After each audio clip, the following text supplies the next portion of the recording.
Breaking news శ్రీకాకుళంలో కళావతి మృతి మిస్టరీగా మారింది. అయితే పని ఉందని చెప్పి ఇంట్లో నుంచి శనివారం రాత్రి బయటకు వచ్చింది పూజారి కళావతి. న్యూ కాలనీలో శరత్ కుమార్ గదిలోని బాత్రూంలో కళావతి అనుమానాస్పద మృతిగా కనిపించింది. అయితే శరత్ కుమార్ ఇంటికి కళావతి ఎందుకు వచ్చిందని సస్పెన్స్గా మారింది. వాళ్ళిద్దరికి చాలా కాలం నుంచి పరిచయం ఉందని కూడా టాక్ వినిపిస్తుంది. సీసీ ఫుటేజ్లో శరత్ ఫ్లాట్కి వచ్చిన కళావతి విజువల్స్ అయితే మనం చూడొచ్చు. భర్త వెంకట్రావు ఫిర్యాదులో పోలీసుల విచారణ కేసు వివాహేతర సంబంధం హత్య అనే కోణంలో దర్యాప్తు చేస్తున్నామన్న డీఎస్పీ వివేకానంద. అయితే శరత్ అపార్ట్మెంట్ దగ్గరే బైక్ను పార్క్ చేశారు కళావతి. అయితే కళావతి హస్బెండ్ అసలు ఏమంటున్నారో ఇప్పుడు చూద్దాం.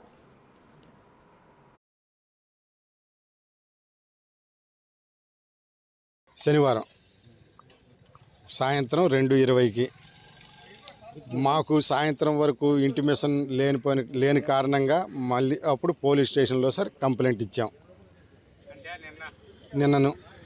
నిన్ననంటే సార్ సండే కంప్లైంట్ ఇచ్చాం సార్. కంప్లైంట్ ఇస్తే మిగతా కార్యవాయి అంతా వాళ్ళు చూసుకున్నారు. ఎవరి మీద అనుమానం ఏం మాకు లేదు సార్. ఇంతవరకు అలాంటిది ఏం లేదు. నా వైఫ్ కళావతి అన్న ఆవిడ నా వైఫ్ సార్. ఎప్పుడు సార్ నాది మొదల వలస. ఎప్పుడు సార్ సుందర సత్సంగం సూరిబాబు గారు వాళ్ళ సత్సంగానికి మెంబరు 10 సంవత్సరాల నుండి. వాళ్ళ నెంబర్ అయితే అక్కడికి వచ్చేస్తూ ఉండేది. మళ్ళీ టయానికి రాకపోయిన కారణంగా సార్ పోలీస్ స్టేషన్లో కంప్లైంట్ ఎఫ్ఐఆర్ చేయమనేసి చెప్పాము. ఎఫ్ఐఆర్ చేశాను అంతే. అంటే ఆవిడ ఎప్పుడు ఇంటి నుంచి సార్ సాటర్డే ఈవినింగ్ 2:20కి వచ్చింది. సాయంత్రం వరకు ఇంటికి మరి రిటర్న్ రాలేదు. రాకపోతే సార్ నైట్ వచ్చేస్తుందేమో చూసాం. రాకపోవడం next day Sunday morning police స్టేషన్కి వచ్చి కంప్లైంట్ ఇచ్చాను. ఎక్కడికి వెళ్తామన్నారు సార్ అసలు? ఇది సార్ ఈరోజు ఢిల్లీ టూర్ ఉంది. అది ఆ టూర్కి బట్టలు ఒక 3 జతలు మన టైలర్ షాప్కి ఇచ్చింది. ఆ బట్టలు తీసుకొస్తానని చెప్పి సాయంత్రం వరకు రాలేదు సార్. నైట్ వరకు చూసాము. నెక్స్ట్ డే మార్నింగ్ పోలీస్ స్టేషన్లో రిపోర్ట్ ఇచ్చాను.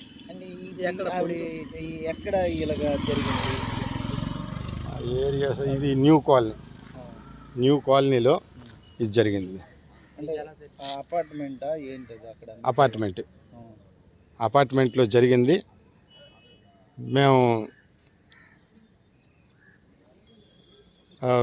చూసాం సార్. చూసి పోలీసులకు ఇంటిమేషన్ చేసాం. వాళ్ళు వచ్చారు. అంటే ఆవిడ ఎలా చనిపోయి ఉంటుంది? ఎలాగా సార్ అది వాళ్ళు చూశారు సార్. అది మాకేం అనుమానం లేదు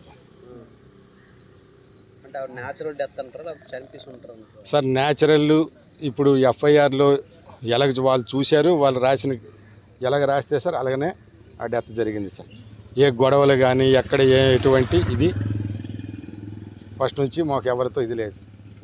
మీ కుటుంబంలో కలహాలు ఏమన్నా? మా కుటుంబంలో మేము 5 అన్నదమ్ములు సార్. 5 కలిసిమెలిసి ఉంటాం. ఎవరితో ఏం గొడవలు ఏం లేవు. బయట వాళ్ళతో కూడా సార్ మాకేం సంబంధం లేదు. సత్సంగం టు మా ఊరు బస్ అంతే. అంటే మీ మిస్సెస్కి మీకేమైనా గొడవ? ఏం లేదు సార్. రైట్. ఈ కేసుపై డీఎస్పీ వివేకానంద మాట్లాడారు. ఆయన ఏం మాట్లాడారో ఇప్పుడు చూద్దాం.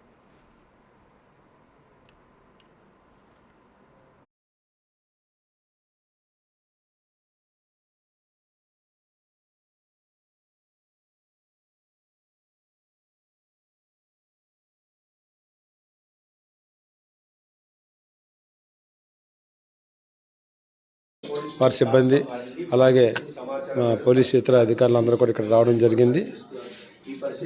ఆమెను వాళ్ళ భర్తగా ఆయన ఏమిటంటే ఈమె కనిపించలేదు అని చెప్పి వెతుకులాటలో భాగంగా ఈ ఏరియా వచ్చినప్పుడు ఆమె వేసుకొచ్చినటువంటి స్కూటీ యాక్చువల్గా ఆమెది మొదల వలస గ్రామం.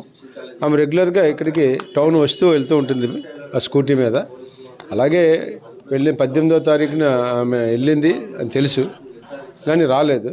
దాంతో ఆయన ఎత్తుక్కుంటూ ఉంటే ఇక్కడ స్కూటీ కనిపించి ఈ స్కూటీ గురించి చుట్టుపక్కలంతా వెరిఫై చేస్తూ ఇక్కడ సీసీ కెమెరాలు ఉండడంతో ఆ సీసీ కెమెరాలను కూడా ఆయన పరిశీలించితే ఆమె ఈ మెట్లెక్కి పైకి రావడం అన్నది కనిపించింది. దాని మీద వారు ఇమీడియట్గా ఇక్కడ పైకి వచ్చి ఈ రూములని చెక్ చేస్తే ఇక్కడ ఉన్నటువంటి ఎవరున్నారు అనేది అడిగారు. ఈ రూమ్లోకి వచ్చి చెక్ చేస్తే బాత్రూంలో ఆమె శవం కనిపించింది. ఇమీడియట్గా 2 టౌన్ పోలీస్ వారికి సమాచారం ఇవ్వడం, మా సిఐ గారు సిబ్బందితో రావడం, ఇతర పోలీస్ అధికారులందరూ కూడా ఈ నేరస్థలాన్ని పరిశీలించడం, దీని క్లూసిటీ సహాయంతో పూర్తి స్థాయిలో దర్యాప్తు చేయడం జరిగింది. మరి ఆమె ఇక్కడికి ఎందుకు వస్తుంది? ఈ రూము శరత్ కుమార్ అనే అతనికి చెందినటువంటి రూము. అతను ఈ యొక్క మన కరెంటు తాలూకా జనరేటర్స్ ఉంటాయి, ఆ జనరేటర్స్లో అతను మెకానిక్గా పనిచేస్తున్నాడు. ఆమెకి ఉన్నటువంటి సంబంధం మీద కూడా మేము విచారణ చేస్తున్నాం. ఈమె ఇంతకుముందు కూడా ఇక్కడికి చాలాసార్లు వచ్చినట్టుగా మాకు ఎవిడెన్స్ ఉంది. మరి ఎందుకు వస్తుంది ఏంటి అనేది మేము పూర్తిస్థాయి ఎంక్వైరీ చేస్తున్నాం. అలాగే అనుమానితులను కూడా అదుపులో తీసుకున్నాం. పూర్తిసారి ఎంక్వైరీ అయిన తర్వాత మీకు అన్ని సమాచారం వాటిగా తెలియపరుస్తాం. ఈమె భర్త ఇచ్చిన రిపోర్ట్ ప్రకారము ఆమె దగ్గర బంగారం కూడా కనిపించలేదని వారి యొక్క ఫిర్యాదులో తెలియపరిచారు. అందుకే మర్డర్ ఫర్ గెయిన్ అనేటువంటి సెక్షన్ కింద మేము కేసును నమోదు చేయడం జరిగింది. ఆమె గాజులు, ఉంగరాలు, కొన్ని మెడలో ఉన్నటువంటి చైన్లు కూడా కనిపించలేదని వారు రిపోర్ట్లో తెలియపరిచారు. అవంతా కూడా పూర్తి స్థాయిలో విచారణ చేస్తున్నాం. చేసిన తర్వాత నేను తప్పకుండా మీకు అన్ని సమాచారం తెలియజేస్తాను. అదే అంటున్నారండి, ఆమె ఇక్కడ వచ్చి వెళ్తూ ఉంటాను అన్నది. మరి ఏ సంబంధం లేకుండా ఈ రూమ్కి ఆమె రాదు, ఆమెది ఊరు కాదు కాబట్టి ఆమె ప్రత్యేకంగా అక్కడ స్కూటీ పెట్టి ఈ పైకి రావడం ఇది మొదటిసారి కూడా కాదు, 3-4 సార్లు వచ్చింది. ఈ యొక్క శరత్ కుమార్కి అతనికి ఆమెకి 1 సంవత్సరం నుంచి కూడా పరిచయాలు ఉన్నాయన్నది మన ఇప్పుడు దాకా ప్రాథమిక ఎంక్వైరీలో తేలింది. పూర్తి ఎంక్వైరీ చేసిన తర్వాత మీకు తప్పకుండా నేను తెలియపరుస్తాను.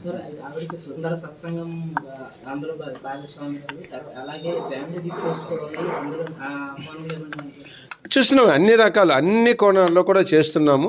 ప్రజెంట్ ప్రాథమిక దర్యాప్తులో ఉన్నప్పుడు మేము ఇలా జరిగింది అలా జరిగిందని మేము కన్ఫర్మ్ చేసి చెప్పకూడదు. సో అన్ని యాంగిల్స్ ఏ ఒక్కటి కూడా సైంటిఫిక్గా కూడా మేము చేస్తున్నాము. టెక్నికల్ ఎవిడెన్స్ తీసుకుంటున్నాము, సీసీ ఫుటేజెస్ కలెక్ట్ చేస్తున్నాము. అన్నీ కూడా అన్ని యాంగిల్స్లో కూడా మేము దర్యాప్తు చేస్తున్నాం.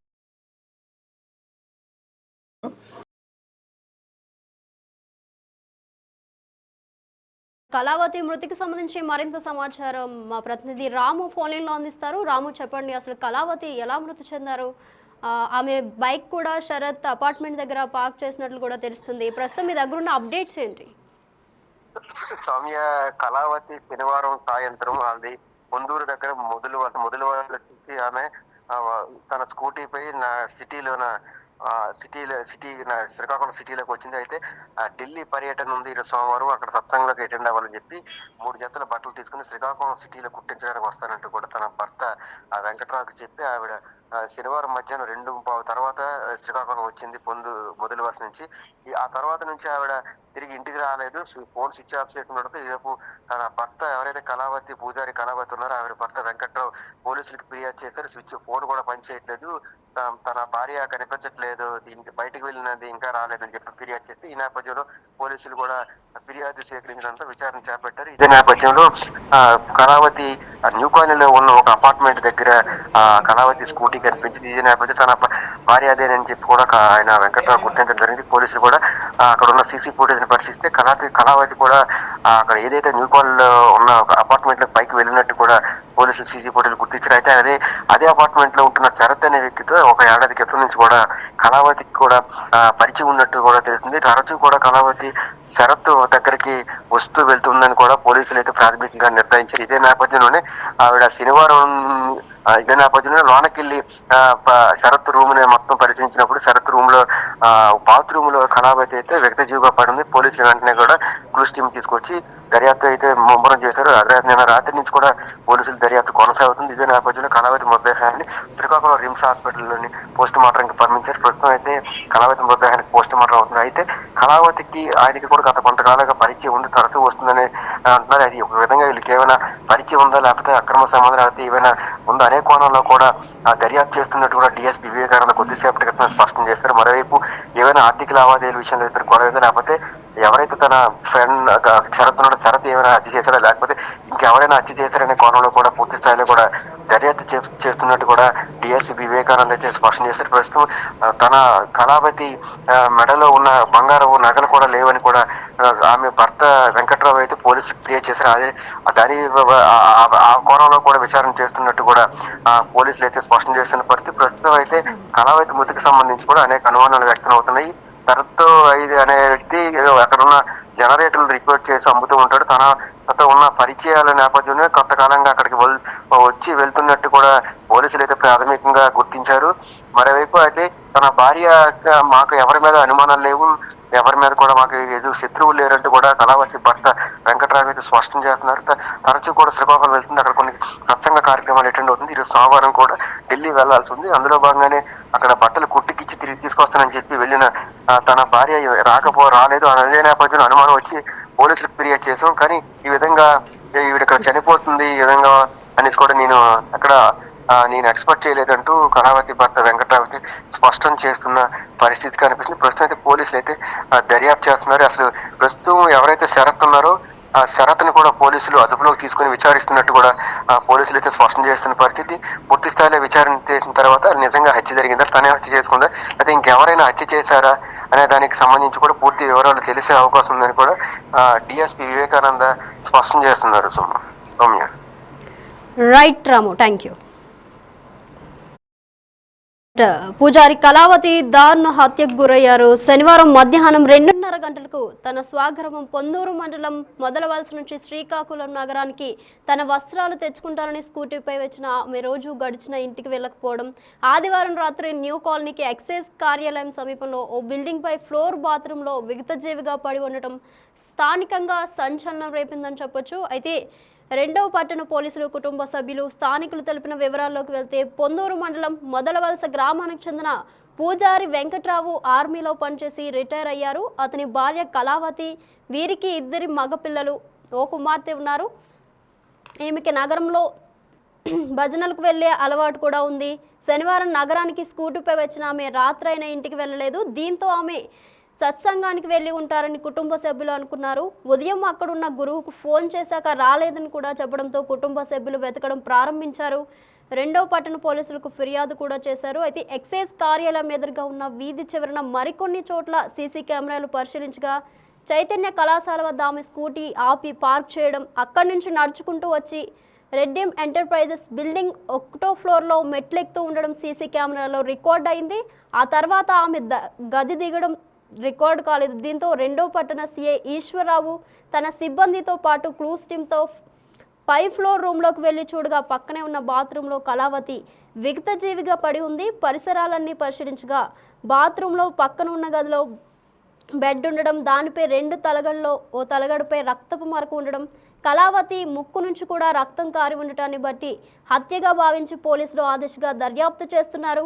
అయితే ఆమె వచ్చిన బిల్డింగ్ ఓనర్ సూరిబాబు అనే వ్యక్తి, అందులో పై ఫ్లోర్లో అండలూరి శరత్ కుమార్ అనే యువకుడు అద్దెకు ఉంటున్నాడు. ఆ వ్యక్తితో గత కొంతకాలంగా ఆమె సన్నిహితంగా ఉంటున్నట్లు స్థానికులు కూడా అనుమానం వ్యక్తం చేస్తున్నారు.